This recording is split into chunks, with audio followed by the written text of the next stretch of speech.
You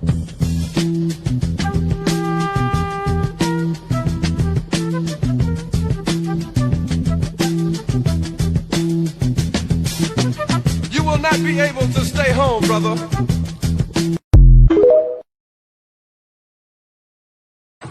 You know, when they ask you that, you just say yes.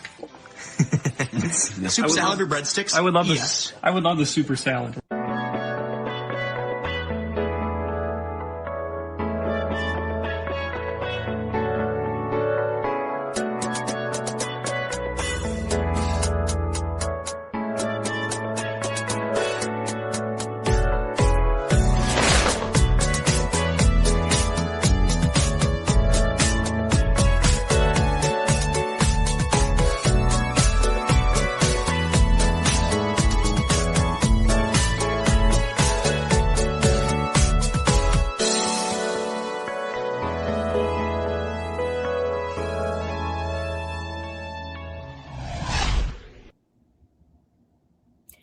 Hey, my friends. Welcome to another edition of the Super Salad Podcast. I am your host, Rachel Eiley, also known as OG Rachel, clocking in on another episode for you guys here, and I am with my awesome co-host, brother Nate. Nate, say hello. Hello. Pleased to meet you. Hope you guessed my name, but you don't have to guess it because Rachel just said it. Good to be back with you, my friend. Yes, always good to be back. And I am so excited because we're talking about like my favorite thing, Daredevil. So, I figured it was one of your favorite things, Rachel. So I had to dress up for the occasion. Oh, beautiful. I love it. I do have a Defender shirt somewhere. I've worn it quite a bit. I'm so excited. I'm so excited. I'm not quite crazy about Danny Rand, but I figured we're skipping ahead, but we'll come back to it eventually. But I finally made peace with it over the weekend. If you did, if having Finn Jones back is the cost to have have Kristen and Mike and Charlie back together, I can live with that. I do think it is a small sacrifice to getting our solid three back. I won't be rewatching Iron Fist under any circumstances. No, why would you? I won't do that to myself. Oh, what an interesting time we've been through with superhero TV shows. Yes, and I think the most interesting thing, Rachel, is for somebody who on this very program has declared for the record that they are not a Marvel. We've been doing a lot of Marvel on this program. That is true. Well, Daredevil's one of my lawyer superheroes, so that's an exception. And I also love Jessica Jones because that's my girl. And I rewatched the first season like 14 times. Though I did find the second and third season rather disappointing, but that's okay. Because we got her back on Daredevil. Talk about that and many other things, but I totally loved her appearance. This is also not a spoiler-free podcast. I don't know if anyone was expecting a spoiler-free review of Daredevil, but this is definitely not going to be that. Just a warning up front. But I was so glad that we also got our boy Luke Cage back, even if it was just for a short scene. Seeing where we're going from here. So I think that's probably why Ray's not here right now because he hadn't watched it yet. So he didn't want to be spoiled. He didn't want to get spoiled. Well, I love a good spoiler for myself because I love to spoil things and know things. So the last time we talked about Daredevil, Rach, it was the first episode. I think we only talked about the first episode of season 2 of Born Again, and there's been a lot that has happened since then. So where would you like to start, my friend?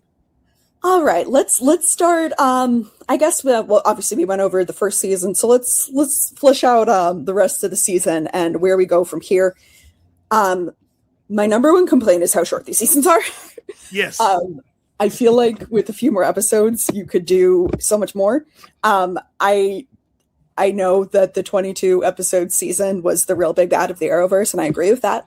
I think 22 is way too much. But I would love a solid 13 for this one, because 8 is just too short. And it feels like when we're like just getting into the storyline, it's like, oh, suddenly it's the season finale, and I was like, really? So I found that disappointing. I thought 13 was a really good length for these seasons, so I'm sad that they cut them down to 8. I felt the same way about the first season, honestly. I was like, oh, things are getting good, and then it's the end, and I was like, but we have so much more stuff to do. Okay. So that's my number one thing. I wish the season was longer. I think one of the problems that we certainly saw on the Netflix shows, we saw it, in the Arrowverse. We've seen it like whenever you are trying to fit a story to a predetermined episode count rate, whether it's 13 or 23 or 8, whatever the case may be, sometimes it doesn't hit quite right. And I feel like I've always said it, and it's easier said than done, I guess. But instead of trying to fit your story into 13 episodes or 23 episodes or 8 episodes, just tell your story. And whether that's a 7-episode story, whether that's a 15-episode story, whether that's a 3-episode story, like whatever your story kind of mandates, I wish they would do that, Rachel, but I know why they don't, particularly like when you talk about the Arrowverse, because we got these bills to pay, because the CW is a poverty network, and we got to hook you every week, even though the story doesn't demand us hooking you every week. So I wish Disney Plus would just be like, you know what? Born Again season 2 is probably an 11-episode season. Let's make 11 good episodes and set up season 3. Because it did feel like there were some characters I feel like we should have spent a little bit more time with. Jessica, obviously, would have been great to see Luke pass more than a cameo. Your man Daniel, R.I.P. Daniel and BB. I have feelings about Daniel. we'll touch on him. I have feelings about him. I'm glad he went out good, because for a while I was like, oh, yes. I can't stand this man. Yes, same. But yeah, I think this season could have used a couple more episodes. But if you look at season 2 compared to season 1 of Born Again, it's night and day for me, Rach. Like, this definitely felt like a more cohesive season of television, and I really enjoyed it.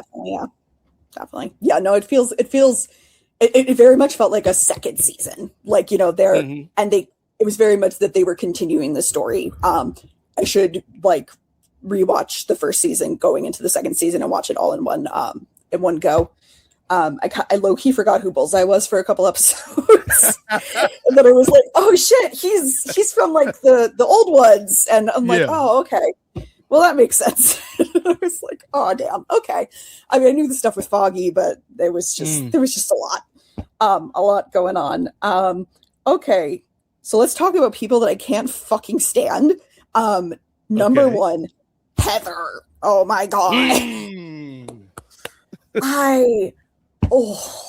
You mean Lady Muse? Spoiler alert. Lady Muse. I know she had a hard time in the first season. She went through some shit. But she honestly made the worst turn for me. She went full throttle into authoritarianism and supporting Fisk. And I was just like, girl, this was not the choice. It was, obviously they needed her as a plot device for the things, but it was really upsetting to see, because I really liked her in the first season. I thought she was a really good foil for Matt. And then to see her just make a 180 and be like, oh, I think vigilantes are evil, blah, blah, blah, even though a vigilante fucking saved my life. I mean, she obviously also helped saving herself with the gun. And yeah, I thought that was pretty goddamn badass. And I understand you're suffering with trauma, but this is not a healthy way, my ma'am. Yeah. So with Heather, I feel like I understood half of where she ended up this season. Yes, like you said, right, she went through this traumatic experience, and a lot of times in traumatic experiences, people look for safety regardless of where that safety may come from, even if it comes from Mayor Fisk. So I could buy her signing up for that team. What I can't buy, Rachel, what I can't buy is at the end of the final episode of season 2 of Daredevil Born Again on Disney Plus, this lady has been carrying around this dirty mask all season, been seeing visions and flashbacks of Muse all season. And instead of rejecting this mask, she's like, nah, you know what? If you can't beat them, join them. And so we're setting up Heather to be a full out villain next year. And I don't know how I feel about that, Rach. Just the fuck? I have to just put an explicit warning on this episode because I'm going to say I just, and it's so frustrating to see because I know one of, I was very deeply involved in Legends of Tomorrow and the fandom, and especially involving Courtney Ford and Nora's character. I'm tying this in, I swear. And one of the reasons they decided to have Nora's character stick around was because so many people really identified with her, like processing her trauma and dealing with it in a healthy way and becoming a hero and like doing good from all the shit that she had been through. And I feel like Heather could have been an opportunity to do that. And for her to just turn the other way and be like, no, I'm just going to become a villain. Like, really? It was disappointing. Like, and like from the showrunner perspective, I totally get it. Like, yeah, it's going to be a super compelling storyline. So like, I understand that, but like, this could have been so good. Yeah. It could have been like, no, I'm going to deal with my trauma. I'm going to go on to help and save people because that's, who she was. She was a therapist. She was trying to help people. And now she's just on the other side and what she's going to start killing people with tattoo ink again. I just, that's the thing too. Like, is she going to become a copycat? Like, I'm not familiar with Muse from the comics at all. All of my Muse knowledge comes from this series. So like, is she going to become like a copycat killer of like what Muse did, or is she going to have her own, like her own version of being a villain? Like, I don't understand it, but like you said, I do feel like with what the showrunner and the team gave us this year, I do feel like they'll be able to make sense out of the nonsense and have something that is compelling by the time she's fully realized as this character. I don't know though, Rachel. Like, I don't know at this point if I want the redemption arc, because that's something Marvel does a lot with their villains. We kind of saw it this season with Dex, with Bullseye. So I don't know if I want that with Heather, but we'll see. Yeah, I kind of wish we got it more for female villains because I feel like it's more difficult. I feel like it's more a difficult play because people are like, oh, I love badass ladies. I love bad ladies, and I feel like it can be more difficult for them to like truly find redemption, but which is, why we harassed the showrunners of Legends of Tomorrow for like 4 seasons about Nora and Courtney.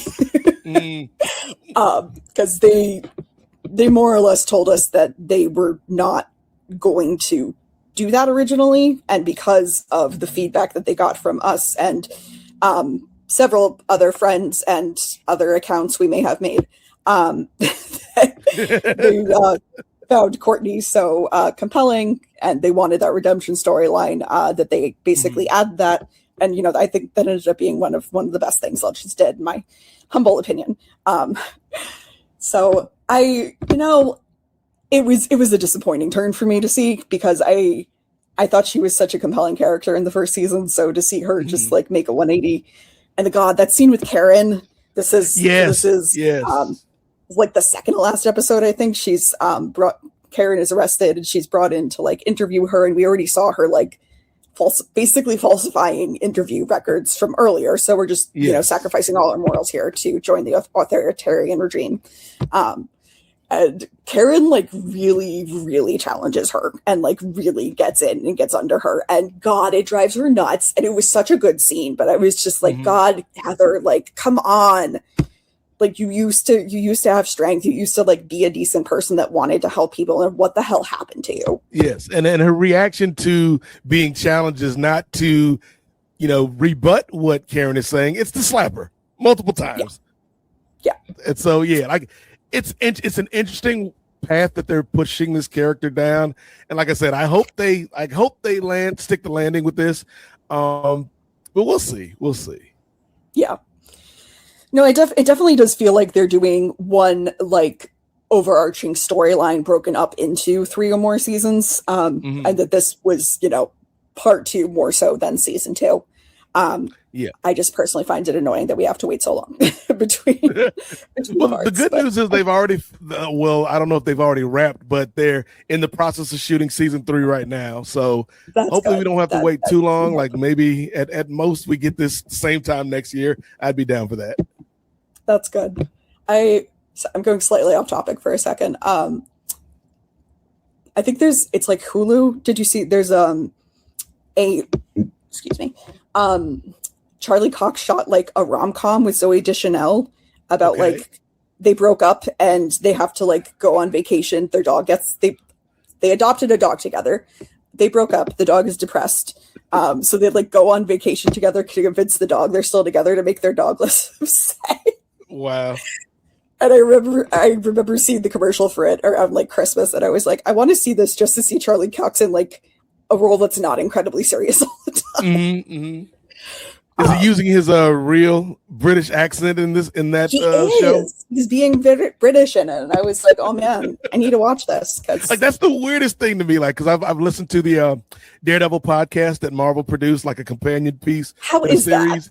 That? It's pretty good. It's similar to I guess the James Gunn podcast. If you listen to that during Peacemaker, where it's Charlie Cox and whoever starred on the show and producers and stuff like that, just kind of giving you behind the scenes stuff. It's nothing groundbreaking, but it's interesting to hear their conversations. Particularly this last episode, you had Charlie and Vincent D'Onofrio talking about the courtroom scene, which we'll get to in a little bit. Oh, yes. I have thoughts. Yes, I kind of enjoyed their perspective on it, but it is weird just hearing Charlie speaking his normal voice on this podcast. It's like, that's not Daredevil.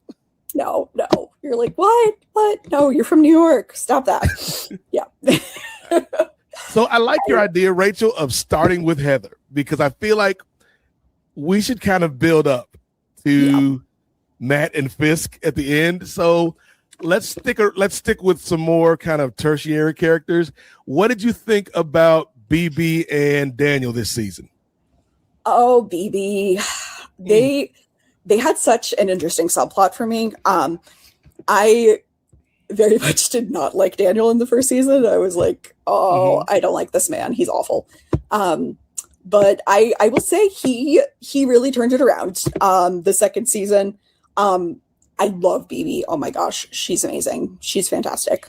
I loved that she like took it head on and in the face of authoritarianism really like stood up and was like, no, I'm going to use my platform and use my voice for good.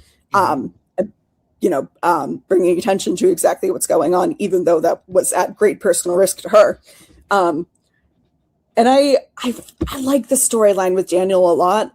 I thought when they went to his mom's house for his birthday dinner on Staten Island, I was like, oh, this is so sweet, because I like personally know so many people that like work in Manhattan and grew up on Staten Island. I was like, this is so accurate, and like introducing her to his mom, and I was just like, oh, this is really sweet. But I also like that they kind of brought us in on Daniel's whole like moral turn with him being like, oh shit, I'm gonna get killed, and then being like, oh no, I just have to bury a body. Oh no, I'm burying a body. He really went on it, and ultimately he did me proud. I was really proud of him in that last scene with that other fucker whose name I did not. Buck, yes. I just did not remember his name at any point during the season. That other douchebag. And I thought his last moment, his going out, was really iconic. I wasn't sure that they were going to cap his storyline there and then like actually kill him off, but they chose to. And I think he went out in a really good moment when he has the line to Buck where he's saying, okay, how long until you're in this position, standing, bloodied and beaten with a guy with a gun over your head. And like Buck seems to be a pretty like, his emotional effect is pretty flat. He seems like not much gets to him, but like the way that scene was done, I was like, oh, we're gonna come back to this. This is something they're gonna come back to. So ultimately it was definitely a subplot, but I really liked how they handled it. Yeah, and I'll lump Buck in with BB and Daniel here because I think when you look at Buck, yes, Buck is an asshole. Yes, Buck is a villain, but he's also very pragmatic. Like he is, like some villains are doing it for the love of the game. Buck sees it as a job. Like this is a job, man. And people got like I think earlier in the season when you had the terrible cop Cole beating up the suspect, and Buck's like, "There's no need for that," and he just talks to him, and he's like, "I got to do what I got to do, my boy," and shoots him in the back of the head. Like, this is a job for Buck. And so like the scene with him and Daniel in the car, like that, I think it hit all the right notes because Daniel is somebody who up until this point, he's seen all the good stuff that being a part of the Fisk administration brings him. And now it's the real stuff now, Daniel. Like now you got to put on your big boy pants because these are the decisions that we make every single day. And he's conflicted because I do think like him and BB's relationship is really interesting because I think there is genuine feeling for each other, but there's also they're using each other for a means to an end. And so all of that gets kind of tangled up. The scene at his mom's house was really sweet. Even to the point with BB like buying into his mom's, like, I don't know what it was, some type of Mary Kay type stuff. Like yeah, the multi-level marketing scheme. Yes. Like and I've been in those meetings before, Rachel. Those are not the greatest meetings. We grew up in the the early O's and been to quite a few parties. Now my mom sold Mary Kay for a while, so I was Mary Kay, like when on the sliding scale of things, Mary Kay is like on the opposite spectrum from like an Amway or something like that, I think. It's I mean, it's fine. It's harmless. It's harmless. I don't know if any traumatic memories attached to it, but it was just, you're not going to go broke selling Mary Kay. You're not going to lose your house selling Mary Kay like some of these other MLM organizations. But I feel like the moment where Daniel is driving BB $2 and he knows what's going to happen and he has to make a decision. It's the first time all series that we've seen Daniel make the right choice, even at the expense of ultimately his life. And I thought that scene was really interesting too with him and Buck because, again, as terrible of a human being as Buck is, Buck did have a bit of a like big brother, little brother affection for Daniel. Right. And so it's kind of like Old Yeller, like I got to put him out the pasture when he's just like, I don't want to do this, but it's the job, baby. It's the job. And so, like I think, what's the actual actor's name? Is it Michael Gandolfini? I think so. Yeah. Like I thought he did a great job showing kind of the different layers and levels of Daniel this season. I wish he was sticking around, Rach, for next season, but I get it. Like if you're in that position, there's only a couple ways you get out of that position. And he took the most likely way to get out of that position. And then with BB, I think the only nitpick I have with BB, because I loved everything that she did all season in terms of, trying to work from a journalist standpoint to show New York who the real Wilson Fisk is. I love the little mocking video she made of him. So that was funny. Fun. But the only thing I'm like, I don't know TV show. I don't know is in episode 8 when BB was able to take over the networks and everybody's phones and broadcast this. I'm like, who did she know at the FCC that got this through, Rachel? That was a little. That was like I get it if it was just on everybody's phones because that's how she's been broadcasting this the whole time. But she was on like regular broadcast TV. Yeah, I think that's a little, suspension of disbelief. Put that in there. That's funny. No, it's the like on Smallville, they always had the like, oh well. thanks to Lex, we could borrow his helicopter, or thanks to Oliver, blah blah blah. It was like after they made Lex a villain, they had to bring Oliver Queen in to use his billionaire resources. Yes, we really needed him as a plot device. So I think they could have probably used a billionaire support here, but just a billionaire supporter. I think we need to go next, Rachel, to the guy that you were like, oh yeah, that's the guy from the old series. Because I really had a good time with Dex, aka Bullseye, this season. I think the diner scene, maybe one of my favorite scenes from the entire season. And I think where he ends up, like, he's helping Matt and Karen this whole time, and it's kind of this weird partnership because Karen wants to kill him. Karen wants this man dead. Yeah. Matt secretly deep down wants to kill him too, but he can't because he's a good guy. But then Dex ends up working with Mr. Charles, the government agent that we saw throughout the season, played by Matthew Lillard, who was giving off like Nick Nolte vibes. And so he ends up working with or the last scene we see with Bullseye, he's on a plane with Mr. Charles, presumably to go back to meet with Valentina, Julia Louis-Dreyfus, and be part of some new Thunderbolts team or something. We don't know, but we'll see down the line. I will say probably my favorite scene of the whole season was when Mr. Charles wakes up and Jessica's waiting for him, and he's like, oh shit. I was just like, oh, I loved that. Like every bone in my body, I loved that scene.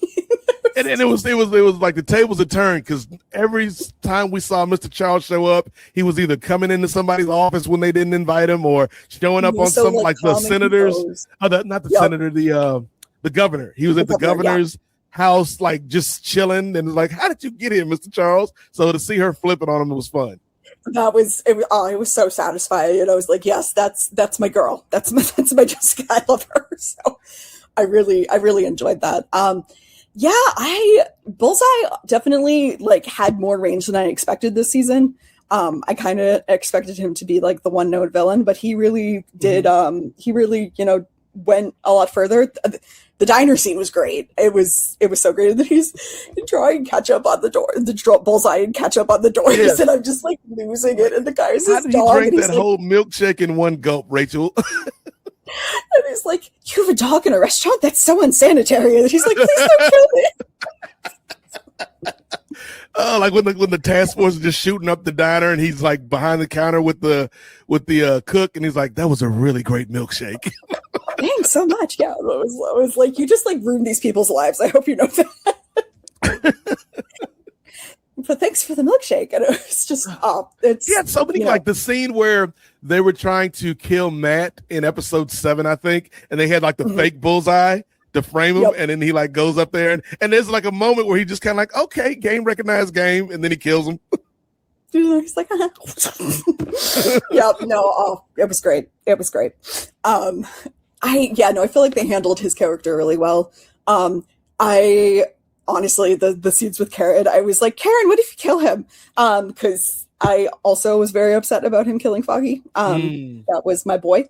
And I was kind of like, Karen, maybe you should kill him. I don't know. But I knew Matt would of course stop her, because that's Matt's whole thing. And he's like, skipping to the end, I thought for a minute it was so funny that when they're, the cops come for Matt and they charge him and they're like, oh, attempted murder. And I was like, right, because he's never actually killed anybody, just assaulted them, and they never died of their wounds. Like, suspension of disbelief, right? Yes. But what you think of the episode where Matt and Dex had to hide out in the church, and we kept getting the flashbacks to like him and Foggy back in the day, and like, because there's a point where Matt's like, "Yeah, I'm gonna leave you, my boy," but then he can't because of what he and Foggy went through, and he's like, "Even though I hate this guy and he killed my best friend, Foggy would hate it if I left this dude to die." Honestly, that was one of my favorite episodes because of the scenes with Foggy, and I related to that so much. Them being at the shitty law firm and uncovering what was going on, and like figuring out and then being like, no, we can't go home. We have to do our jobs. We have to do right by this guy. And it was just like, it was so foundational to both their characters to see, obviously Matt building his character as a lawyer and ultimately as Daredevil, and Foggy's character, as an attorney, and the one who has values, always bringing the, kind of bringing the morals in, and, doing right by the little guy, which could really brought us here all the way we got, starting from them representing Karen when she was accused of murder, and then with Frank Castle and everything that got us to here. I love Foggy so much. So that's why I was like, Karen, kill Bullseye, because I'm frozen on screen. But I love Foggy so much. I love his heart, and I love those scenes so much because it felt so authentic to their characters. And getting to see Matt flash back to that when he was making these decisions, and he's like, like you're the one that took this guy that taught me all these things from me, but he would absolutely hate if I abandoned you. And because of everything I learned from him and because of his effects on my life, that's why I can't do this. And that was really like, that really shows that, like, everything that Matt learned from being with Foggy and like doing what he can to honor his memory, even when it's something that, he ultimately really does not want to do. And I think it's important. That, even revenge is not always the best way to honor somebody's memory. And I think that's not always a storyline we get on supervillain shows or superhero shows. So, but yeah. And I love the way that they brought him back, Rach, with the flashbacks. I knew he was coming back because they had announced him for the season. And I wouldn't mind it if they went back and did more flashbacks next year. But if this is it for Foggy, I think like this was a good kind of episode. Like that's the last of Foggy we see, and his impact on Matt and who Matt is today is partly because of the time they spent together. Yeah. And I love seeing them at like the shitty law firm where they were doing all the paperwork and then seeing the catching the issue, because I was like, I've been in that situation. Not like at like a shitty firm, but like, doing all the paperwork and doing it, and then like, oh wait, like, and you catch it and you actually like do something big because of that. And so that scene made me happy. And then when Foggy gives the guy like the ex-con the money to start a new life, and it was the money he and Matt were saving up, and Matt's like, that money was supposed to be for the future, Foggy. And he's like, it is. It's just not ours, Matt. And it's like, that's Foggy's my heart. The seasons, right? The seasons that we saw on Netflix, and even a little bit of Foggy that we got in season 1, like it shows you the impact that he had on his friend, and so his friend is trying to find a balance and uphold the legacy, but at the same time, I gotta kick people's asses because I'm a superhero. Yes, but I think it ultimately shows that even if he's not a character, he's just as much a part of Daredevil and who Matt is as an attorney, as anyone else at this point. Can we talk about Karen? Let's talk about Karen. I love Karen. I love her so much. She's fantastic. Everything. She's so great. I really liked her. I really liked her arc this season. She's like as a character who's gone through so much shit. She's really been through the ringer, through all of it. And she's just turned into this like supremely badass person who will help others, but will not take anybody's shit. And I really enjoyed her. I loved that because I feel like I missed her a lot in the first season. That was one of my main complaints growing up. I was like, oh, you killed Foggy, but then Karen's also gone. Like, I didn't like that. So I was very glad she was back for this season. And that, she was Matt's sidekick going on through all of the stuff in the beginning and going out and doing missions. And then, of course, she gets arrested. And I was just like, oh, I got so frustrated. But I loved that they used that storyline to bring Matt back into court, which was like the one thing that I was like, oh, well, it's cool that he's hiding out, but I miss him being a lawyer. So I was very happy that they brought Matt back to that into court. Although I found their court scenes a little. Ooh, we gonna talk about it, Rach. Because I have thoughts, and I want to hear your thoughts. on that courtroom scene. I try to justify it to myself by being like, well, they were trying to appeal to the cameras, and they were not trying to make like a sound legal argument, but like. Well, also, Rach, let's jump to it. Also, the whole and Matt said it, and your man Jack Duquesne said it in the first trial.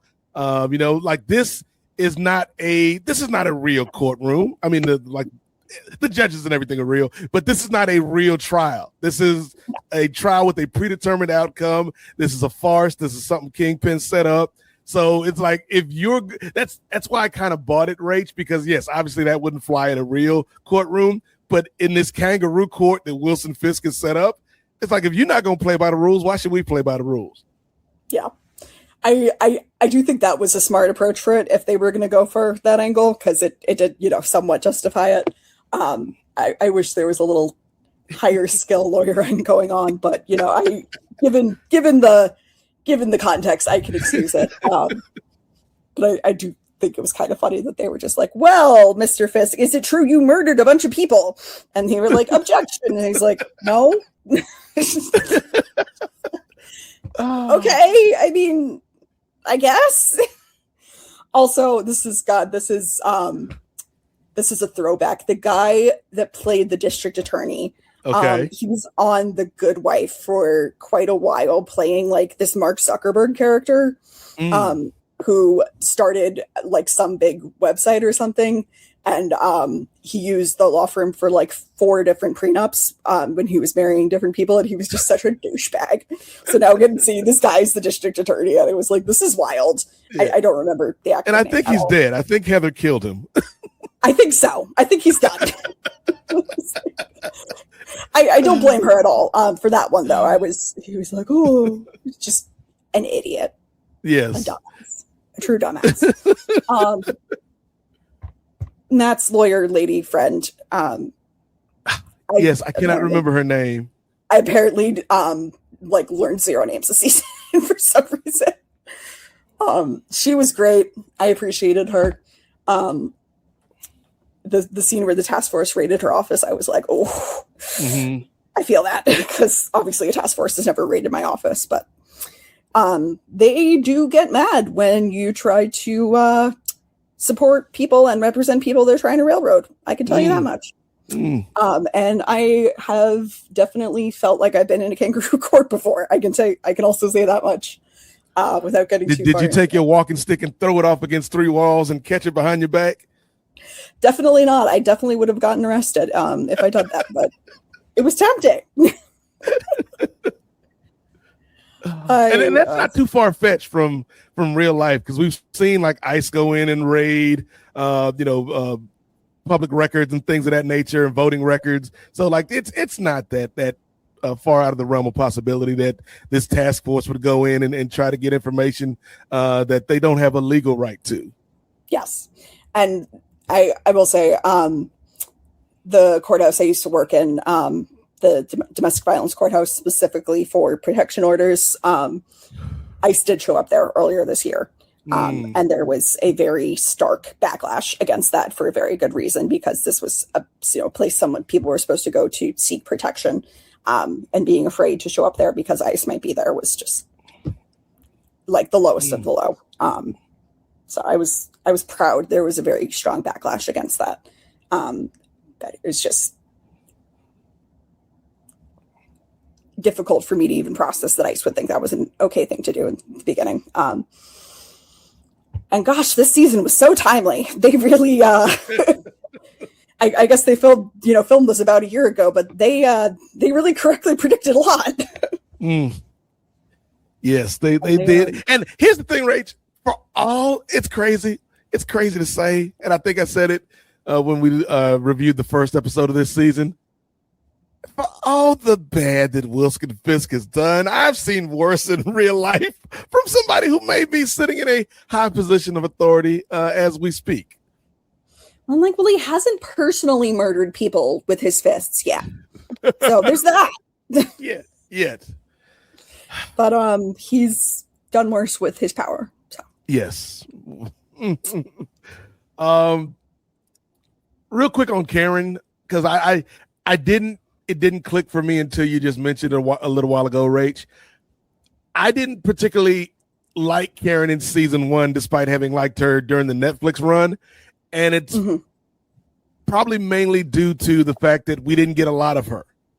And then when we got Karen, it kind of felt like we were trying to fit this puzzle piece into a puzzle that didn't have Karen. And now it's like, where does Karen fit in this puzzle? Yeah.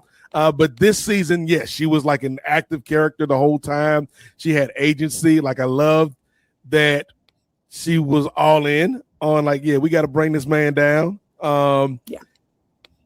Her choices, even when wrong, like when she was going to shoot Dex in the head, like, you understand why she would feel that way. You understand why that would be where she would go. Like, I think her and Matt, we got to see like why that relationship worked in this season in a way that we didn't get to last season. The very last scene when they're together, like, it's just like cute, and then you're like, oh yeah, but he's getting ready to get arrested. I love the little line Matt dropped where he's like, how did he say it, Rach? He's like, I waive. I waived the reading, but not the rights. Yes, I waived the reading, but not the rights. I used to be a lawyer. Like, oh, okay, man. That was such a good one. I was like, oh, Matt. But yeah, I really like those two together this season. I feel like for a lot of it, Karen has somewhat been like a stand-in for the audience, and that, like, I feel like she's how the audience feels. Like, her feelings represent how the audience feel for a lot of it, and that for a lot of it, it's been like, we love Matt. We want to be on his side and we support him.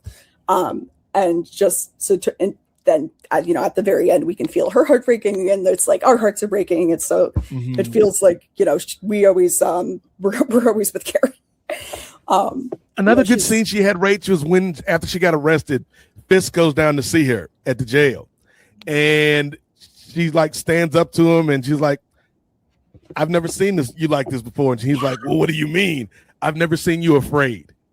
That was so good. It's like, yes, Karen in her own right is a badass. She is. And like, I love that we've seen her come so far from that terrified girl into someone who's like, she will talk back to Wilson Fisk and she doesn't give a fuck. And she's like, no, you know what? Yeah.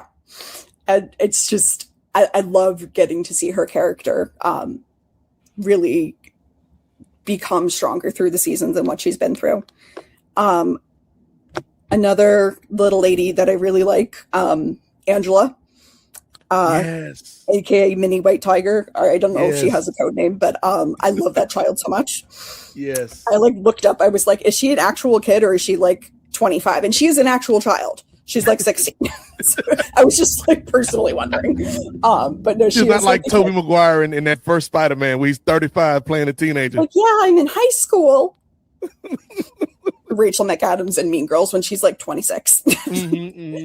No, but she's White Tiger's niece, I guess. Yes.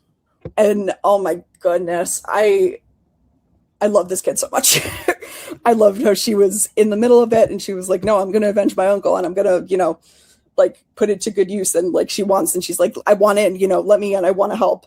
I loved her so much this season that I was like, oh yeah, that's my kid. All right. I felt for her a lot because I was a kid in that situation. I know that's what I would want to be doing. So I related to her a lot. And I really loved how they brought in that thread from last season and they didn't just, just drop it. And they're like, oh, now she's part of the resistance, part of pushing back against them. Yeah. I liked the White Tiger storyline a lot last season. Like the actor that played Hector, like RIP, like he brought a lot of humanity to a character that not a lot of people are familiar with. And so then to bring Angela into this position, I thought they struck a good balance because it's hard when you're talking about like an actual kid, Rach, like how adult should they be in this world? And I feel like they gave her just the right amount of maturity, but still allowed her to be a kid and allowed her to enjoy, maybe the wrong word, Rach, but have fun with being a hero as much as you can in this sad sack New York that she lives in.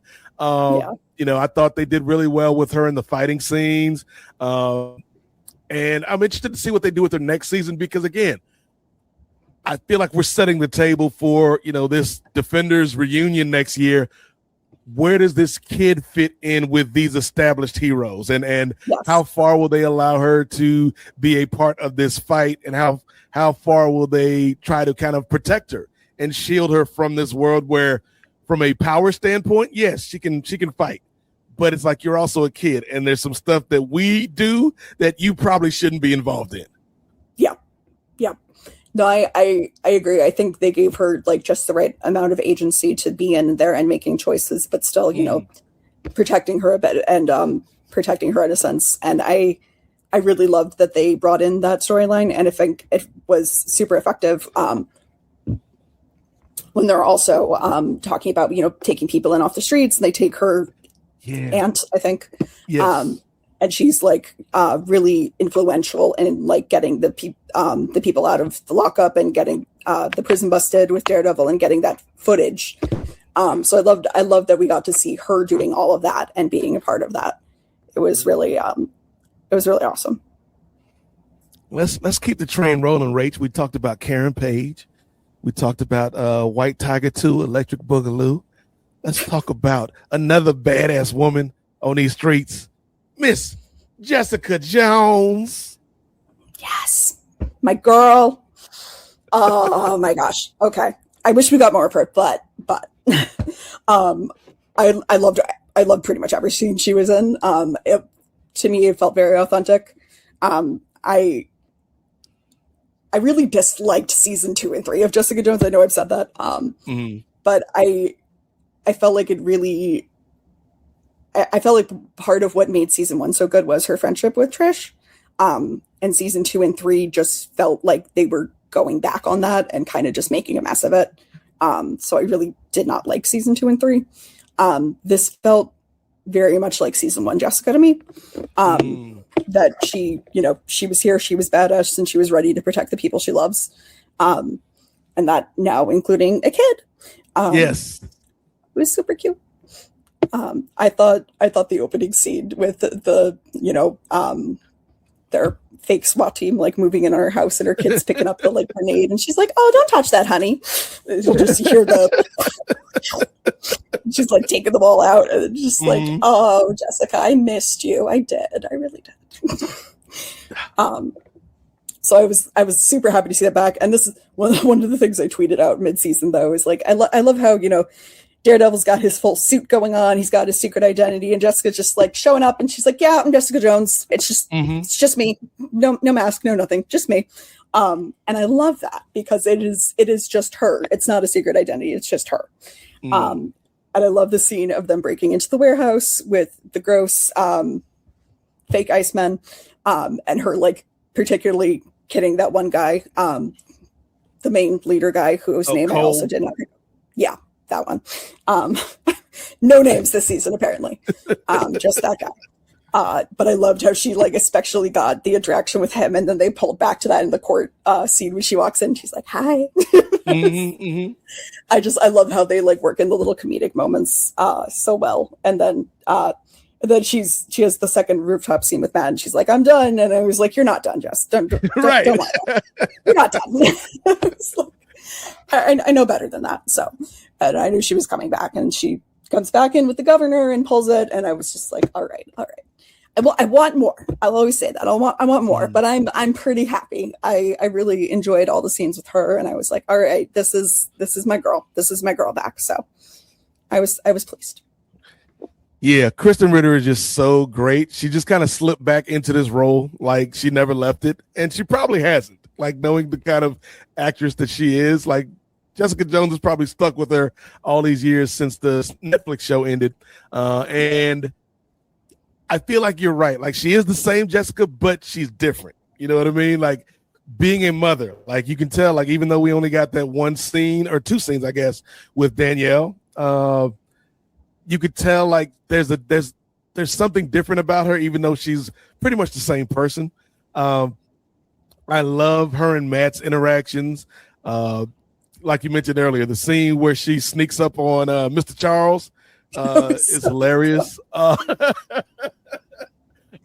Peak comedy. And then Peak comedy.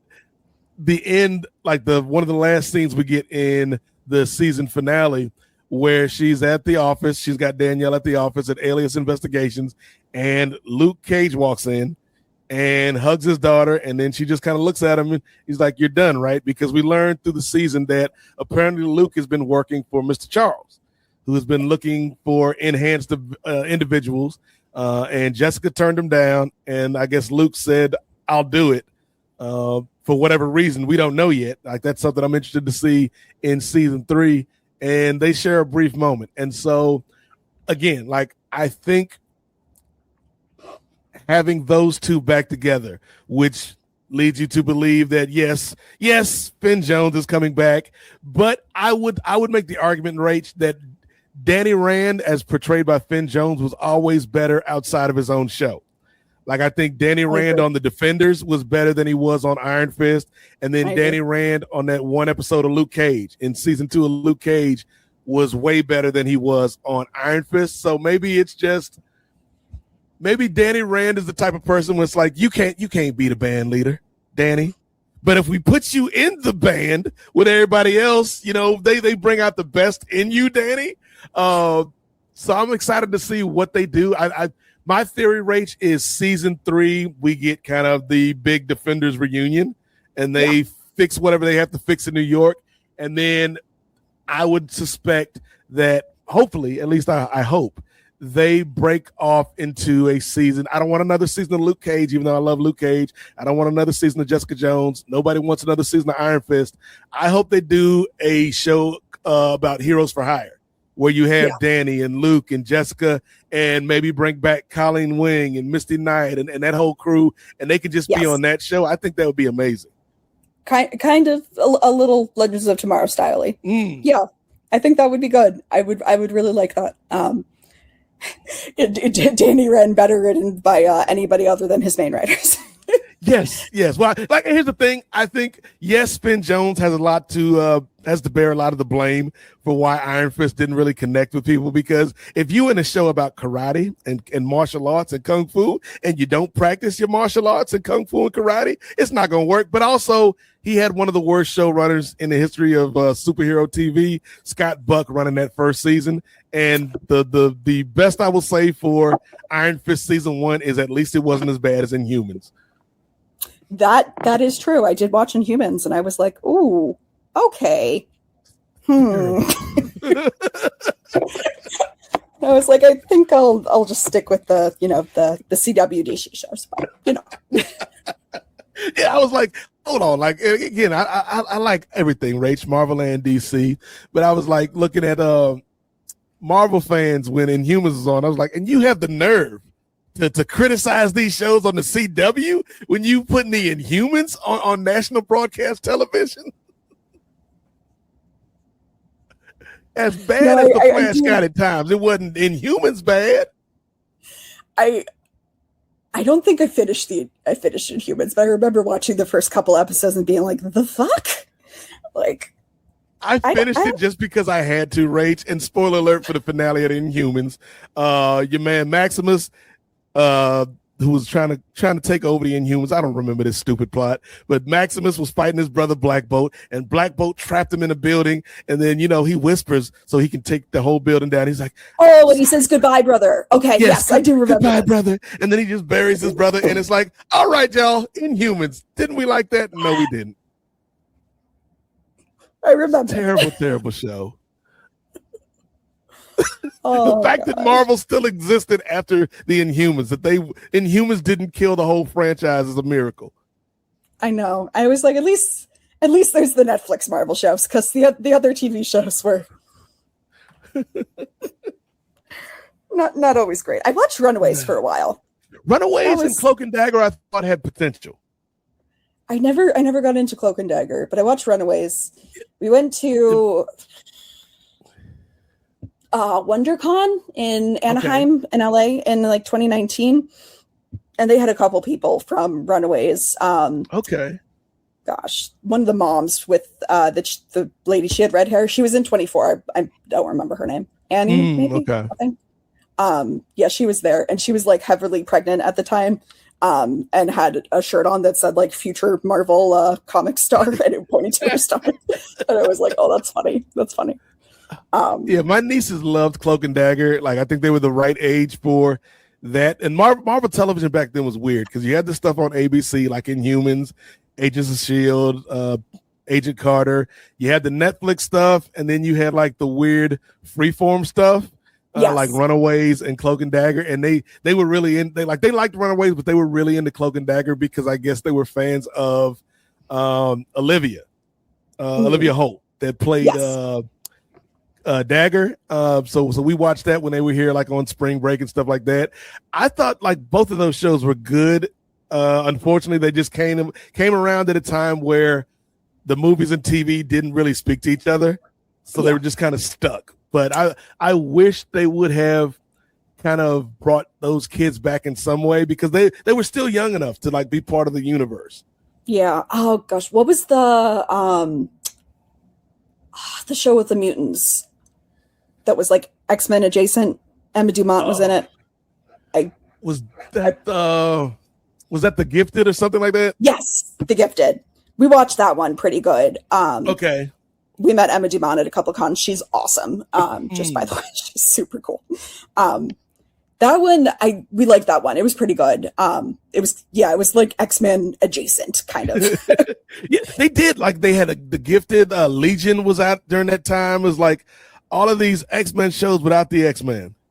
Yeah, and that was before Scarlet Witch came into the Avengers movies, so it was kind of like bringing that in. And I remember we were chatting with Emma Dumont at one of the cons because she's like super personable. She'll just like talk to you for like 20 minutes. She's awesome. I love her.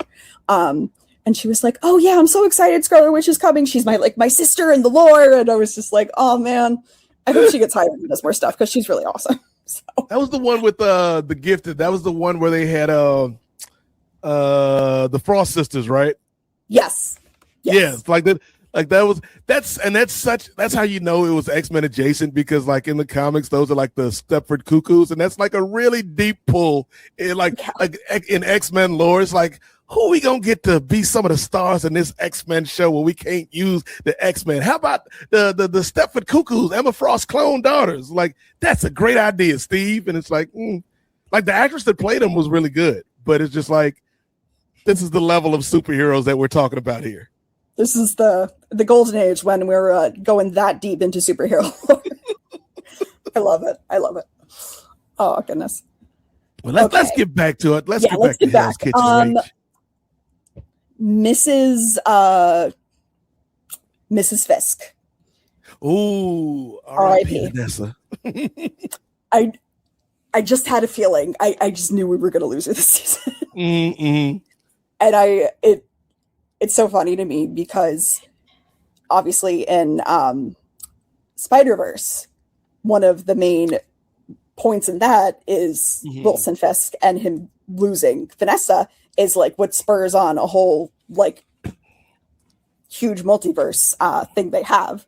And I was like, obviously we're not going to quite go down that path, but I was like, I thought it was really interesting that like that was such a big plot part in Spider-Verse in something entirely different.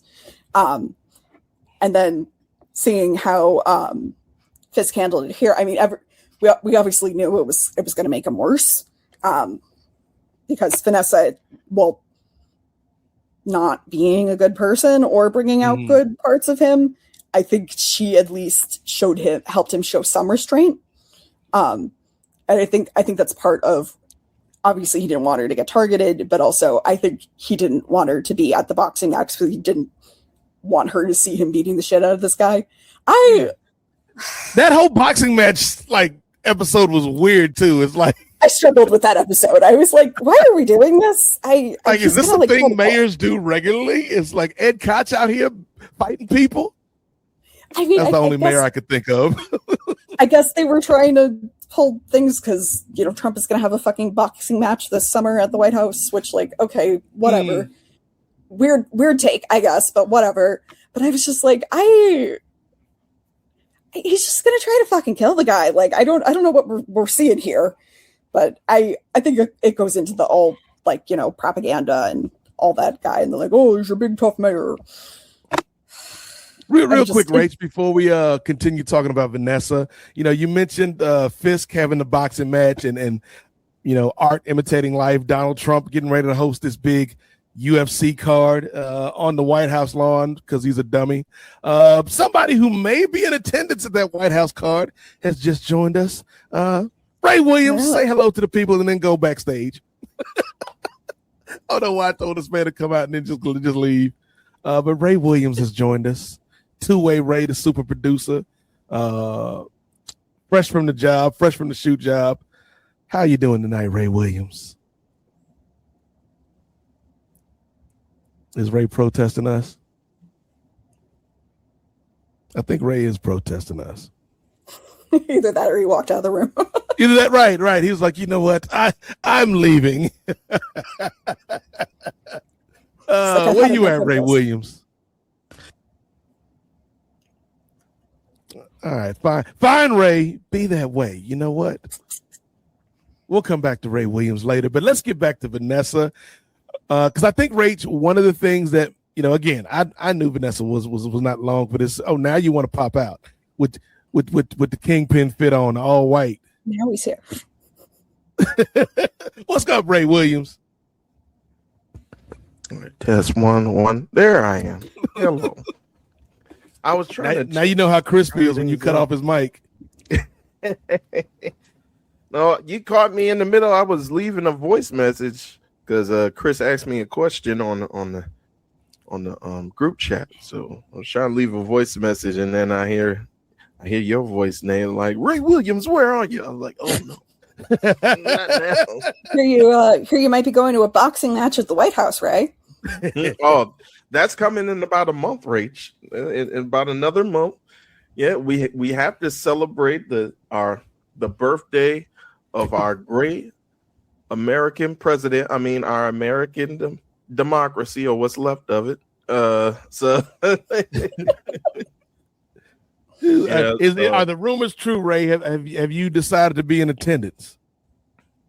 What for UFC 250 Freedom 250? Yes, I will be in attendance. I got the Fan Fest tickets, so I will be in attendance. Okay. So it's gonna got your red hat ready? Nah. Well, they not letting me through unless I. This might be too soon. Unless I run through there like that dude in the. Yeah, they ain't letting me in the White House unless I run through there like that guy. I don't think I'm that fast.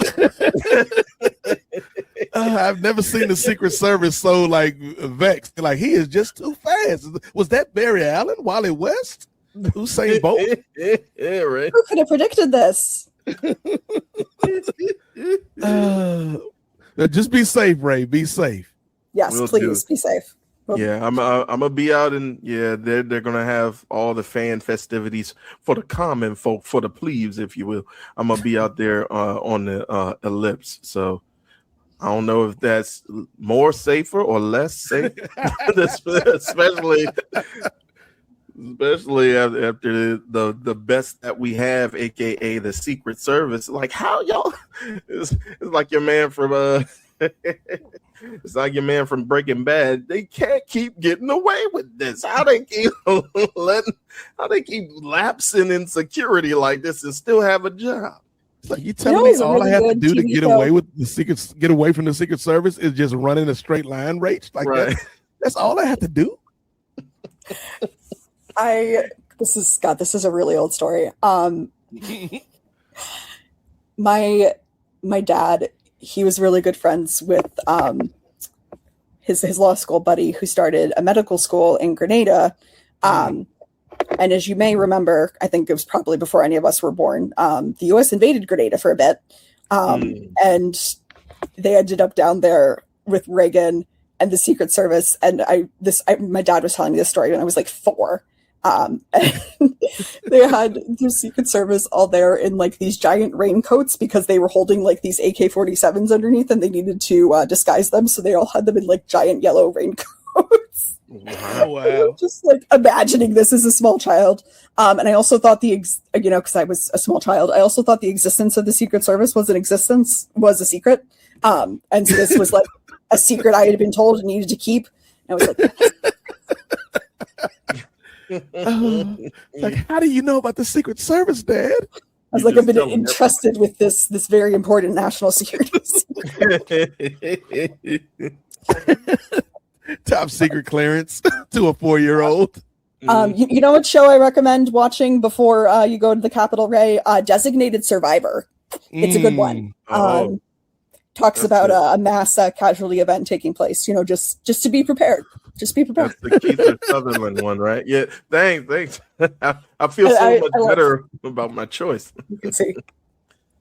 That's me and Kiefer Sutherland. Oh, sorry. Oh. Rachel knows everybody. I do. This is. You can see. There's me and oh God, what's his fucking name? Thor.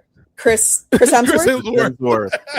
Me and Courtney Ford, me and Katrina Law, me and Tala and Jess McCallan and Katie Lotz.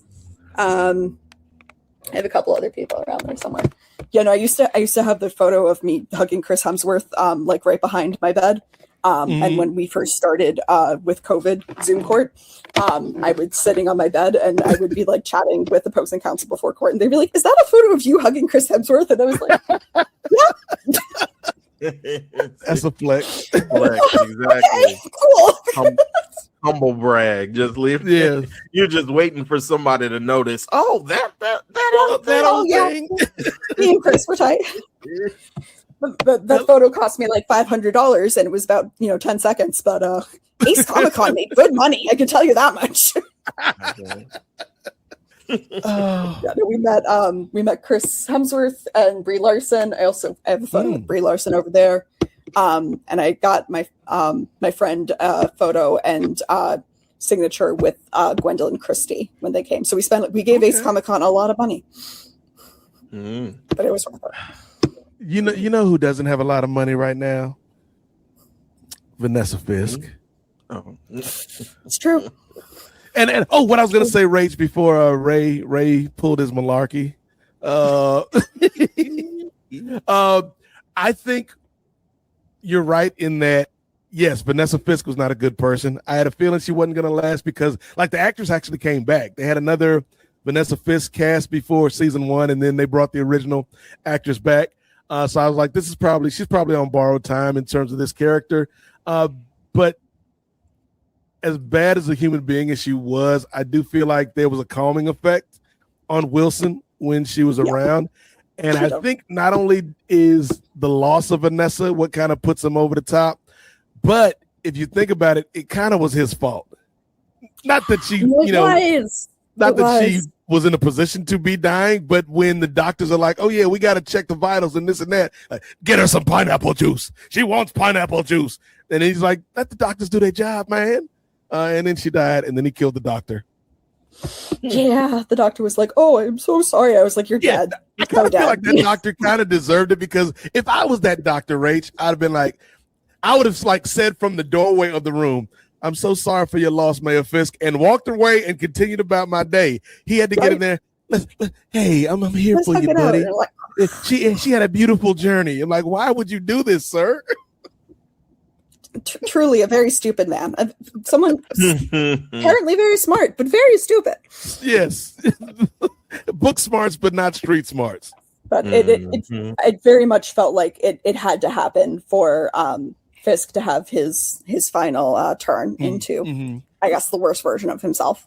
So I do think it's interesting, though, that we saw kind of the downfall of Wilson Fisk here, but we are going on for another season, and that is kind of more like 3 parts of a story arc. So I am curious of what they're going to do for a villain, and kind of where they're going to come from that. I think you're probably correct that they're going to try it into the bigger Marvel scheme of things with Julia Louis-Dreyfus's character and Mr. Charles and the arms and all that good stuff. But I am kind of, because I guess they kind of left Fisk on open that he's, off on a beach somewhere. Yes. Alive. I'll admit I kind of struggled with the ending. I'm not gonna lie. Okay, so yeah, let's talk. We talked about all these other characters, Rach. Let's talk about the main characters here. Charlie Cox's Matt Murdock and Vincent D'Onofrio's Wilson Fisk. Okay, Yes. Because when we end this season, Wilson Fisk has been exiled from New York, but he's free. And then Matt Murdock is in jail. They got my boy on lockdown. So, what were your thoughts on this ending, Rach? I mean, I knew they weren't going to leave it like that. It's a very, end of the season, but we're coming back for another season. We're never going to just leave our hero in jail to rot for all eternity. But I struggled. I did. I was like, ooh, this feels really unfair and bullshit. And when the New Yorkers were clobbering Fisk and Matt was like, no, we're better than this. I was like, you should just let them kill him, honestly. I was like, you should just let him kill him. And then Fisk was like, fine, I'll agree. I was like, he's going to snap someone's neck in like 3 seconds. So I was personally, I wouldn't say disappointed, but I was surprised when he's like, no, Wilson Fisk of all people was like, no, I'll choose the nonviolent ending and not go down fighting. I did not expect that. So let me not disagree with you entirely, Rach, because I do feel like you're bringing up a lot of good points. But I'll tell you why I was able to buy it in this particular instance. Sure. Because we did have the episode. I think it was 2 or 3 episodes before this. No, I think it may have been the episode right before, episode 7, where Vanessa's dead. The city of New York, for the most part, is like, nah, we done with Mayor Fisk. We need a change. And Matt, as Daredevil, goes to see Fisk. And they're having like this cordial conversation until they're both like, but yeah, we know how this is going to end. And then they start fighting. And then we go to this, we go to the courtroom scene in episode 8 where we get the amazing reveal where Charlie Cox, Matt Murdock is like, hey, man, we know you did this, Wilson Fisk. And he's like, how do you know? There's no witnesses. The witness is in this courtroom. The witness is Daredevil. You're a fool, Matt Murdock. No, I'm not. I'm Daredevil, y'all. Like, oh, snap. He did it. He said it. Matt Murdock is Daredevil. And then we go from there to like the French Revolution / January 6th allegory with the citizens storming the courthouse. And I'm not gonna lie, Rach, Wilson Fisk is a terrible human being, but when he opens that door and he's like, boo, and punches the dude, it's not funny, Rach. It's not funny, but it was funny. Like I rewound it 5 times. I'm like, no, you got this one, Kingpin. But when he's going through and he's just destroying these normal everyday citizens. Okay, I got a legal question that we'll come back to about this here in a second, Rach. But in terms of like when he gets to the balcony and he's yelling at the people like, how could you turn your back on me? I did this for all of you. Like, because in his mind, he's the good guy. And Matt's like, nah, man. Yeah. And then the citizens jump him. Matt gets everybody off of Kingpin. And then he's like, this isn't going to end, kind of continuing their conversation from the episode before, because you're not going to stop. And because you're not going to stop, I'm not going to stop. And because I'm not stopping, you're not going to stop. And it's never going to end. And we both love this city, allegedly. So one of us has to go. I'm probably going to jail because now everybody knows I'm Daredevil out here. You got this deal that the governor has put on the table. Just leave, man. Just leave. And I think in that moment, Wilson Fisk is not only like physically beat up, but I think his pride is beat up because not only did he just get jumped by a bunch of regular human beings, but they hate him now. And his whole thing, much like somebody who might be residing in a high office right now, Rachel, part of his whole deal being mayor is tied into his ego. and how great I am and how the people love me and how I made the city better for the people. And they're like, no, you didn't. We don't like you. Boo, boo. And so I think his pride was hurt. His feelings were hurt.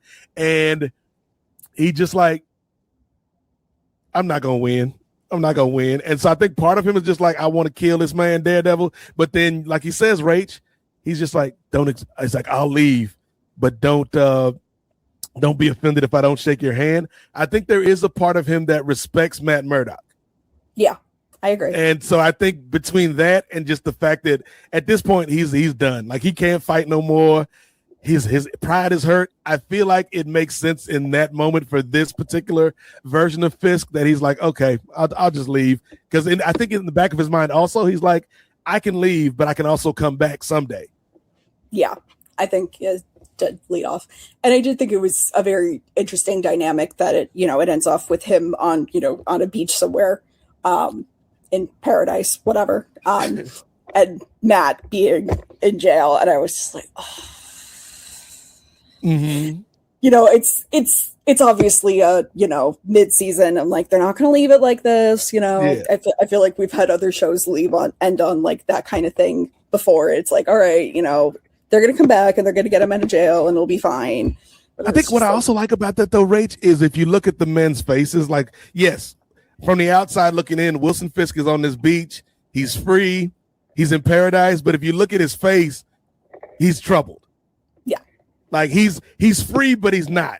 And then if you look at Matt's final, scene when he's in jail, he's in the jumpsuit, he's at peace. Because he's like, yeah, I'm locked up, but I did what I was supposed to do for the city. And so, like, you've got these two men in very different places, not just like one's free, one's locked up, but in their mind. I think like Kingpin is kind of in a prison in his mind, whereas Matt's physically locked up, but he's free. Yeah, that's a good point. Excuse me. I'm just very curious to see where they're going to take it from here, and if Fisk is going to be involved in the next season at all, or if they're going to take it in a totally different direction, and how they're ultimately going to get Daredevil out of prison, of course, and how he's going to operate now that his secret identity is compromised, which is, of course, something we've seen happen with other heroes. So, two questions. Let's take a step back before we go forward, Rach. So, first question is the legal question I had to add for you. I guess the second question may be a legal question as well, but because I saw a lot of people online, they're like, "Hey, how did Fisk get this deal? And he killed all those people. He killed at least 20 people in coming through that hallway." And I'm like, well, first of all, like we've seen rich, powerful people, particularly rich, powerful white men, get away with stuff in real life, so that doesn't surprise me. But then B, couldn't Fisk argue that it was self-defense? Yeah, basically. Okay. We get into like the finer points of arguing a self-defense thing. There's something called reasonable, proportional, a proportional use of force. That is, if someone has a butter knife, you can't shoot them in the chest. Right. That kind of thing. I think he would probably get pulled up on a proportional use of force that, some scrawny like guy off the street did not need to have his brains punched out. Or his spine broken. And obviously Fisk, knowing his strength is he super powered, or is he just really weird and strong? From the comics, like Fisk, like he looks like this big fat dude, but in the comics, it's always been like he is actually only like 3% or 5% body fat. The rest is just muscle. So he's not like weird Hulk strong, but he's like pretty damn strong. He's like human, very strong. Yes. Yeah. Okay. Because I've always obviously known that he's like freakishly strong.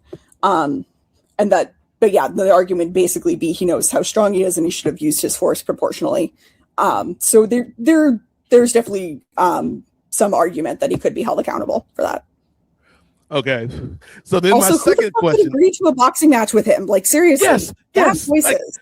Why would you do that, random boxer? But the other question, because you mentioned, now that Matt is publicly known as Daredevil. What did you make? You talked a little bit about the courtroom earlier, but in that scene in particular, where Fisk is on the stand, they call Mayor Fisk to the stand, ask him about the boat in the harbor, and Matt, is kind of badgering him, and it's almost like A Few Good Men in a little bit of ways. It's also like, and I made this point over at Post Wrestling when they did a review of the season finale. It's like Kendrick Lamar said to Drake, "Don't tell no lies about me, and I won't tell truths about you." And then Matt reveals he's Daredevil. Like, from a legal standpoint, as a lawyer, Rach, like, what did you make of that scene? So my one big thing on that scene is you can't become a witness in a case you're a lawyer in. So that was the one thing that was driving me nuts in that scene. I was like, "Not, you're an attorney. You can't be a witness." Mm-hmm. I've occasionally, I haven't like actually had to become a witness in any of my cases, but it's been floated like in some of my order of protection cases, if I witness the respondent doing something really unhinged, we've discussed like another attorney taking over the case and the first lawyer becoming a witness in being able to testify for what basically happened. So if Matt wasn't the lawyer, which, it'd be hard for him to be in that situation without being the lawyer, obviously. But if I were like a judge, I would have my doubts. Basically just like, okay, well, I mean, how can we be sure that you're actually Daredevil and that you're telling the truth? Yes. Okay. Let's stop here for a second again, Rach, because again, I've seen people say like, of course that would convince me, like throwing the baton off of the wall and having it ricochet and catching it behind his back. I'm like, yes, that's cool, but he could either be Daredevil or he could be Bullseye, because Bullseye does stuff like that all the time. Yes. I was like, what would it have taken for you to be convinced in that courtroom that Matt Murdock was actually Daredevil, Rach? That is a good question. I think probably because our good friend D.A. Douchebag is like, "Are you expecting to tell me that a blind man is Daredevil?" Blah blah blah. And Matt does the thing with the thing. I don't know. I think like a backflip probably would have been pretty convincing. That's what I was saying. I was like, that was the missing step for me. I think if he did the thing with the baton, did a backflip and caught it behind his back, I think like, okay, but just the thing off the wall, like, yes, very impressive for anybody, not just a blind person. But I'm like, that doesn't necessarily mean you're Daredevil. It could, like, there's a lot of people, I'm sure. Captain America, Steve Rogers or Sam Wilson can do like physics, bouncing, throwing things. Like, yeah. I need a little bit more, like a backflip or something, or take out the mask and put it on. It's like, you know what? He is Daredevil.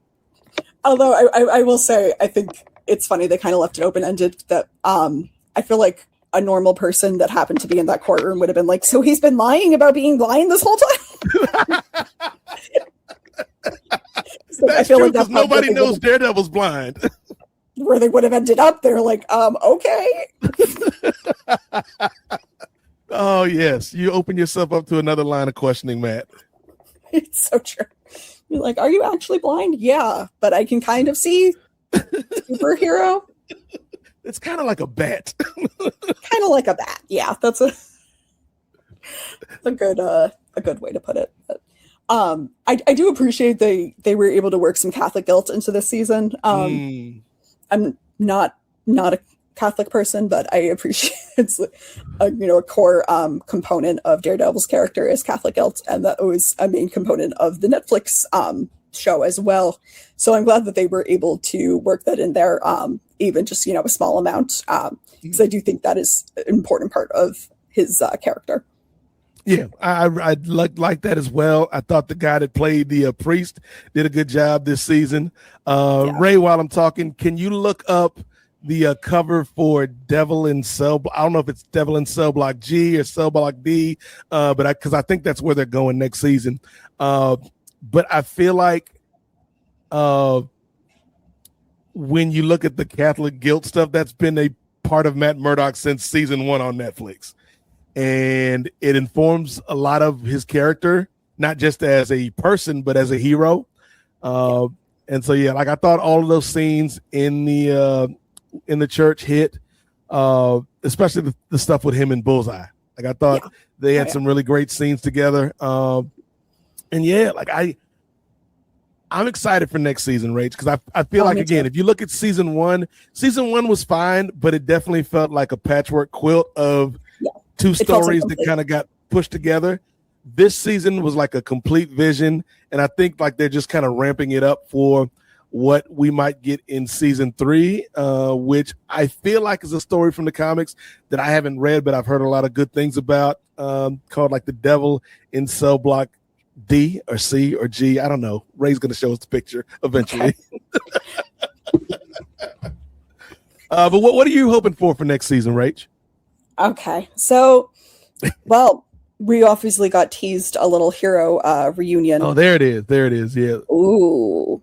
Yeah. So like, and I think that's kind of where we're going to go next season, with Matt being behind bars, and you've got our defenders out of jail, like Luke, Jessica, and even Danny.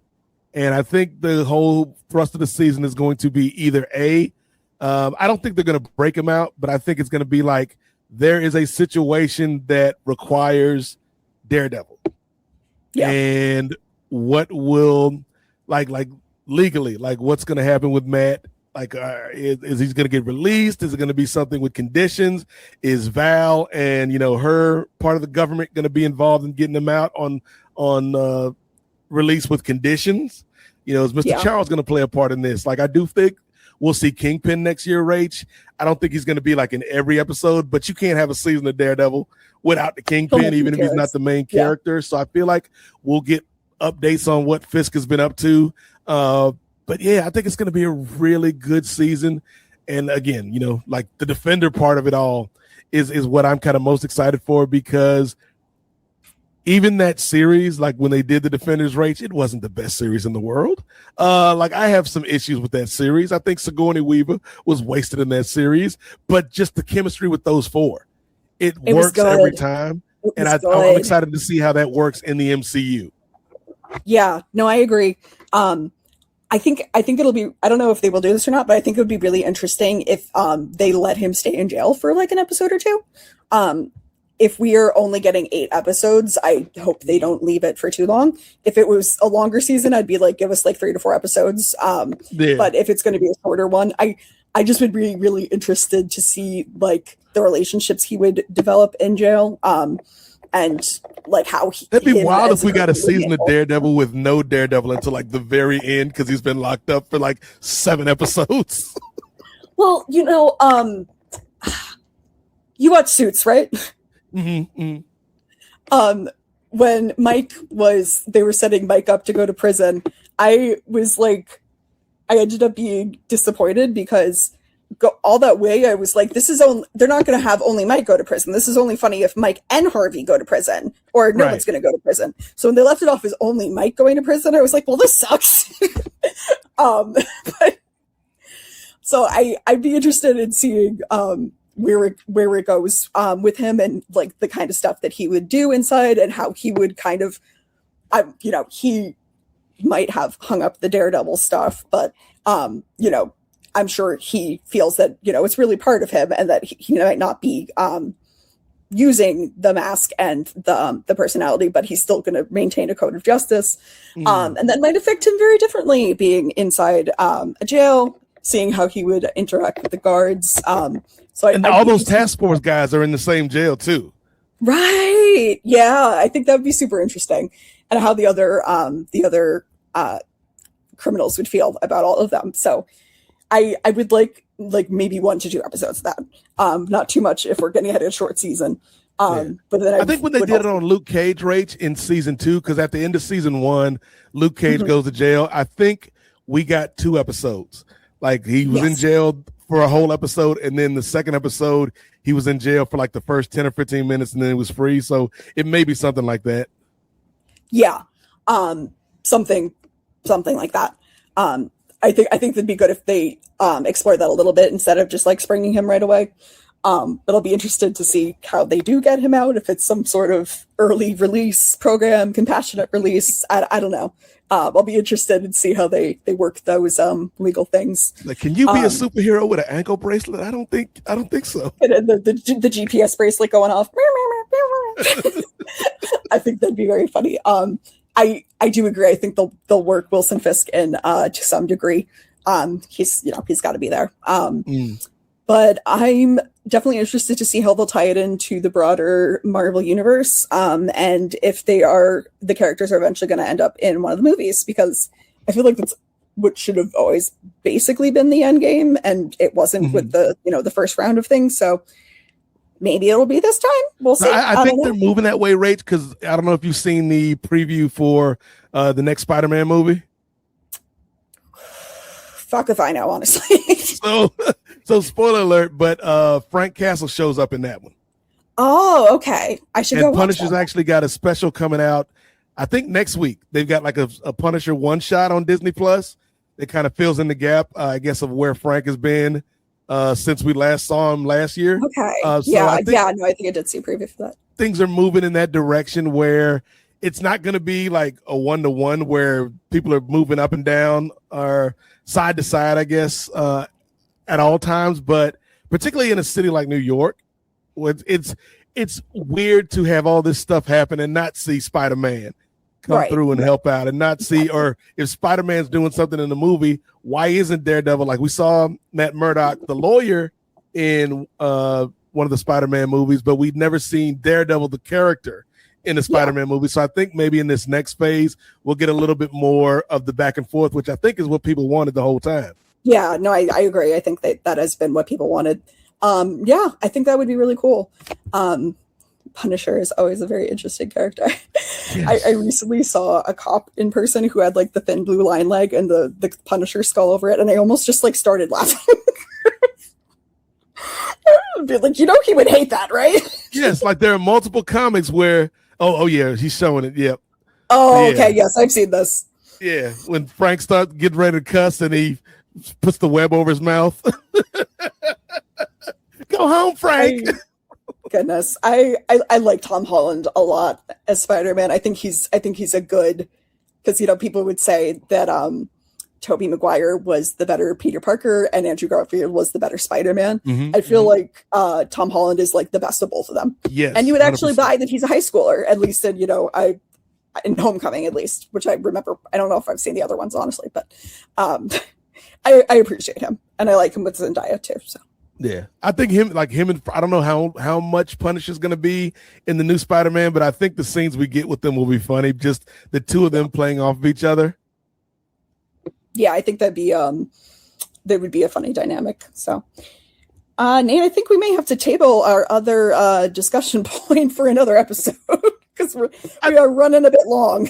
It's like we went like that. That shows you how much we enjoyed this season, Rach, because we had so much to talk about with Daredevil. Like I was looking at the timer too. I'm like, oh, we're almost 2 hours into this thing.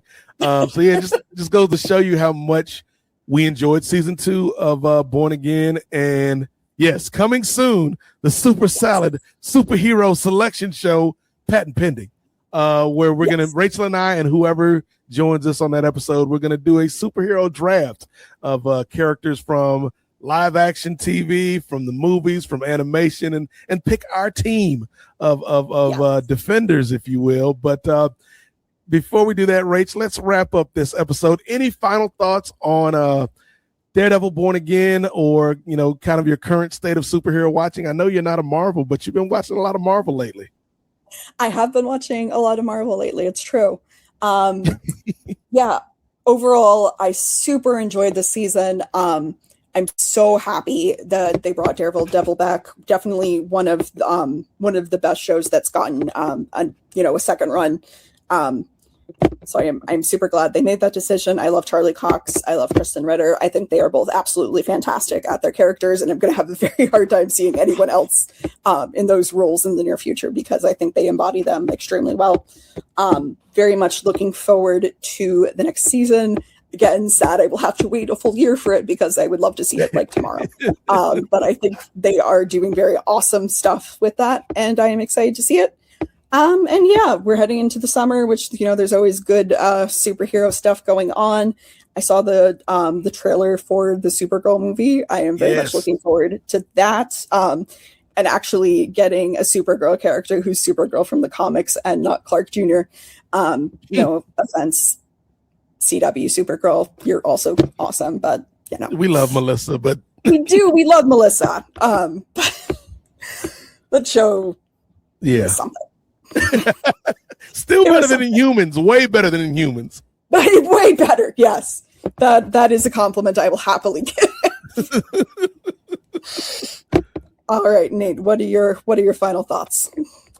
Just to echo your sentiments, Rach, like I really, really enjoyed season 2 of Daredevil Born Again. And again, they're kind of expanding the universe where not only did we get Jessica Jones, not only did we get Luke Cage, we've got, Mr. Charles and his connection with Valentina, which connects us to Thunderbolts.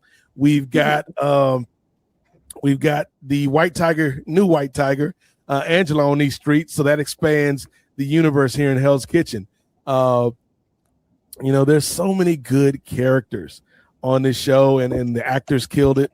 I enjoyed all the performances for the most part. Like I'm intrigued. Like I liked Bullseye, but I was never like a big fan of Bullseye Rates. Now I want to see where Dex shows up next, as he's like kind of on this journey. Like he was talking to Matt. Like I just want to balance the scales. And what does that mean for Dex now that he's hooked up with Mr. Charles? Because Mr. Charles is not a good guy. No. He's not as bad as the Kingpin, but he's not a good guy. So will we see Dex palling around with the Thunderbolts? I think that'd be an interesting dynamic to put on that team. So there's a lot of good. Go ahead, Rich. I was just going to say, I think it'd be really funny if we end up seeing Yelena. I love her. Yelena with Matt and Jessica. Yes. I just think their 3 personalities would be amusing together. That's all I have to say. So you're Daredevil, but how are you blind? Are you really blind, Matt Murdock? I don't think so. I got mac and cheese, ketchup. It's good. we do love you, Yelena. Let's throw Alexi in there too. I think that'd be great. Oh yes, Alexi. I'm well. That leads me to kind of my larger point, Rach. Like I feel like this is a good year. Like if you're a fan of the superhero content, like I hear a lot of people talk about superhero fatigue, and I get it. Like if there's a genre that's kind of dominating a space, people can get tired of it. But I don't think it's superhero fatigue as much as what stories are we being told. And if the audience isn't engaged with the stories, then it's easy to kind of, write it off as superhero fatigue. But we've got a big year for Marvel. Like Wonder Man kicked us off this year. Wonder Man's getting to season 2 because it was so well received. Born Again season 2 was great. We've got Doomsday and Spider-Man this year to look forward to from Marvel. And then with DC, not only do we have Supergirl to look forward to, we've got the Clayface movie that looks interesting.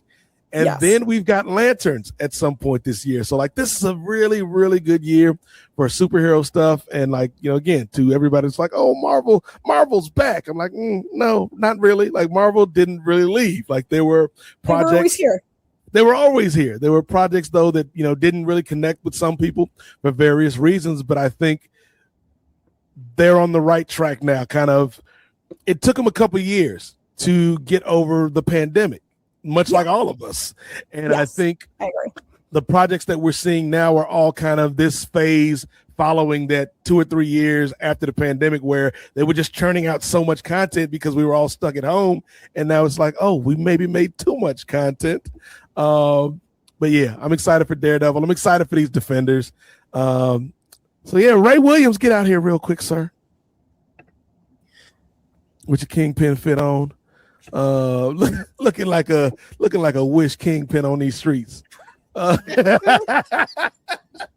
Ray Williams, I know you probably didn't watch Daredevil season 2, but are you excited for any of this stuff coming up this year? I am excited.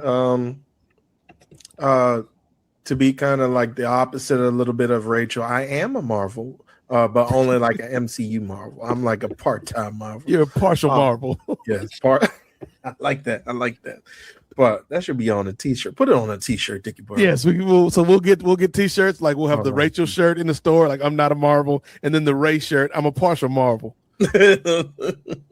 Yes. But I'm very looking forward to it, and I think I mentioned it the last time we were on here. I'm looking forward to the Spider-Man movie. I'm looking forward to the Avengers at the end of the year. I'm also looking forward to Supergirl. I wanted to check that out, especially with a little bit of a teaser at the end of Superman from last year. She seems like an interesting character, and with the trailer coming out not too long ago, so I'm definitely interested in that. I do want. I have been dabbling in the Disney Plus shows with me flaunting my extensive knowledge of Wonder Man because I'm such an expert now.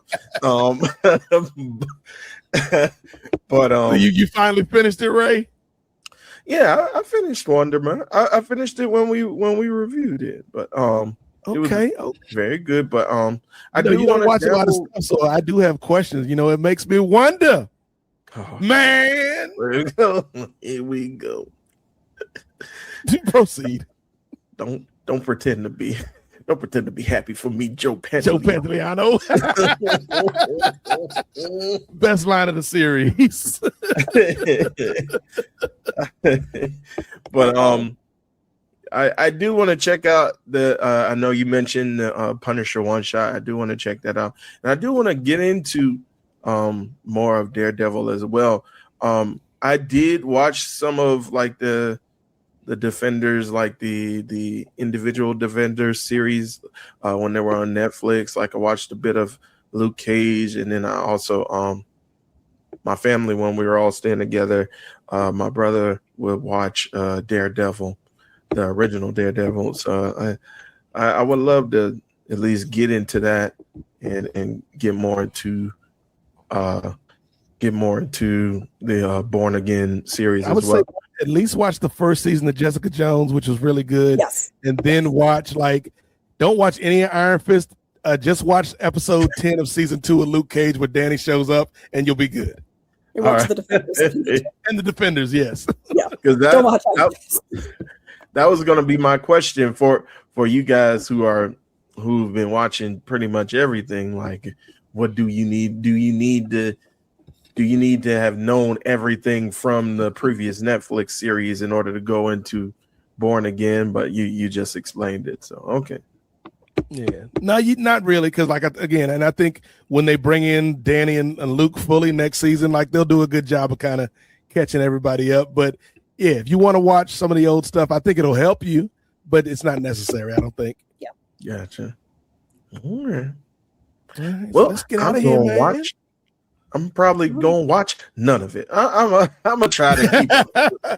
I would say at least watch the Defenders season 1 of Jessica Jones and episode 10 of Luke Cage season 2, because him and Danny have really good chemistry that we never saw any of that on the Iron Fist show. Gotcha. All right, I definitely will tune in. Maybe. So Ray, before you tune in, where can people tune in to you, sir, before you go to your little MAGA Mardi Gras for the UFC event? All right, well, you can always catch me right here on the Farious Media Network, whether it be on the Brothership, the Kings of Sport, or whether it be Styles Break Fights with myself and the main event, Jay Lacey. We're going to be coming up soon with an episode reviewing UFC 328, where Khamzat Chimaev, who was once thought to be unbeatable, lost his middleweight championship to the American sweetheart, Sean Strickland. We're going to talk about that. We're also going to get into the upcoming big cards, including Ronda Rousey versus Gina Carano, and yes, UFC Freedom 250. So we're going to talk about that. We also have Nubian Wrestling Advocates coming up. And spoiler alert, I will be at ROH Supercard of Honor coming up this Friday, and I can go ahead and review that for you guys, my experience with you guys when we do return on NWA Podcast presented by Post Wrestling. So just keep your eyes and ears open. And if you're going to be in Salisbury, Maryland, and you're going to be at the show, come holla at your boys. Nice. Looking forward to hearing about your experience there, Ray. Just don't be filming all willy-nilly inside the building. We don't want no smoke with the people. But I know you're going to do a good job and represent the team well, so I'm looking forward to that. For me, again, check me out right here in the Ferris Media Network, y'all. It's crazy, Ray. Like, I feel like this is the first show I've done in a while, like not a while, but like a week or so. 2 weeks, just because of the shoot job, but it's always good to chop it up here with the team, bringing you truthful, thoughtful, turned up commentary on sports, politics, pro wrestling, all of it, man, pop culture. And it's also good to reunite with Rach. I feel like we haven't done a super salad in a minute, so and I'm glad this was the topic that we brought to the table this time. So stay tuned if you are into this superhero life. We do this at least once a month, sometimes more, sometimes less, but at least once a month. I know I just contradicted my last statement by saying sometimes less, but don't worry about it. If you want more from me, you can check me out on all the socials. Black Nate 757, or excuse me, Black BLAQUE _8 on IG. Nate Mosaic 757 on Twitter or X. I'm still there. Nate Mosaic 757 on Blue Sky and Threads. All these damn social media sites run by BB Urick. I think I'm trying to think. The next time you hear from us, we'll probably when are we doing NWA, Ray? I believe, unless Wade tells us any different, it should be this coming Sunday. I believe it's the 17th. Okay.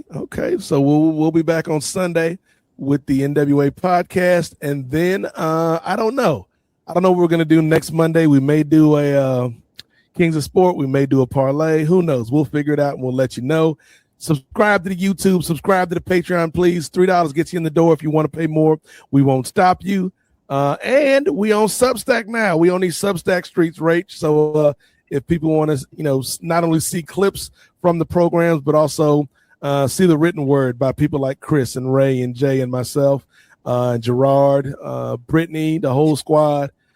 Check that out on Substack. That's it. Now, Rachel, unless you have a exciting reveal for the courtroom that you're actually a vigilante on these streets, where can we find you, my friend? All right. As always, you can find me at my Twitter account, where is most of my presence on the internet at this point. It's Rachel Eiley. That's RACHELEILEY. I tweet about many different things, including my life, occasionally, sometimes politics, depending on how pissed off I get, and about superhero shows and many other things I'm watching. We just started watching The Testaments from the Handmaid's Tale series, which is interesting. We're debating going back and actually watching The Handmaid's Tale because we only ever watched the first season. So we'll see. But it's interesting. We've been going around and saying praise be and under his eye, just because of how incredibly cringy it is. It's kind of funny. So that's where you can find me. All right. Shout out to everybody that tuned in live on Monday night and everybody listening or watching in the future. And again, Rach, always good to catch up with you and talk about these capes and cows, if you will. But go ahead and send us home, fearless leader. All right, folks. That's it for another edition of the Super Salad Podcast. Hope you enjoyed. We'll talk to you soon. Bye. Later. Bye. Get the music, Ray.